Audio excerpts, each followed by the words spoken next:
पश्चिम बंगाल के एक छोटे से तटीय गांव में एक मछुआरा रहता था। नाम था हरू मोल्ला।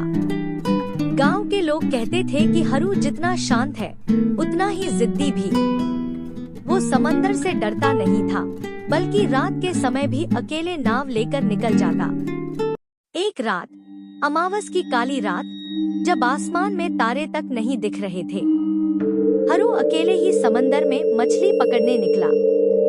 लहरें शांत थी, लेकिन समंदर में एक अजीब सी खामोशी थी, जैसे कोई छुपकर देख रहा हो। हरू ने अपनी जाल समंदर में फेंकी।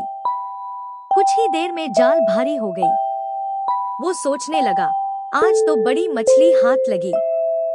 लेकिन जब जाल खींचकर बाहर निकाला, तो उसमें मछली नहीं, बल्कि एक पुरानी जंग लगी जेब घड़ी निकली। घड़ी चल रही थी, लेकिन उल्टी दिशा में। घड़ी की सुइयां पीछे भाग रही थी, और उसके टिक टिक की आवाज जैसे किसी की फुसफुसाहट हो। हरू घड़ी को घर ले आया और अपने खटिया के पास टांग दी। उसी रात उसे एक अजीब सपना आया।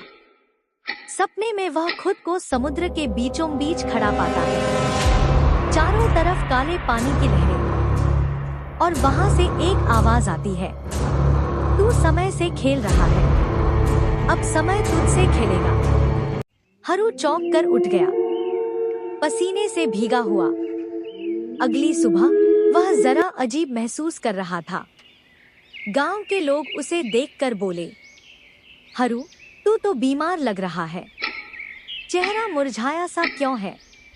उसने आईने में देखा, उसकी दाढ़ी कुछ सफेद हो गई थी। वो चौंक गया, क्योंकि कल रात तक तो सब कुछ ठीक था। अब रोज यही होने लगा।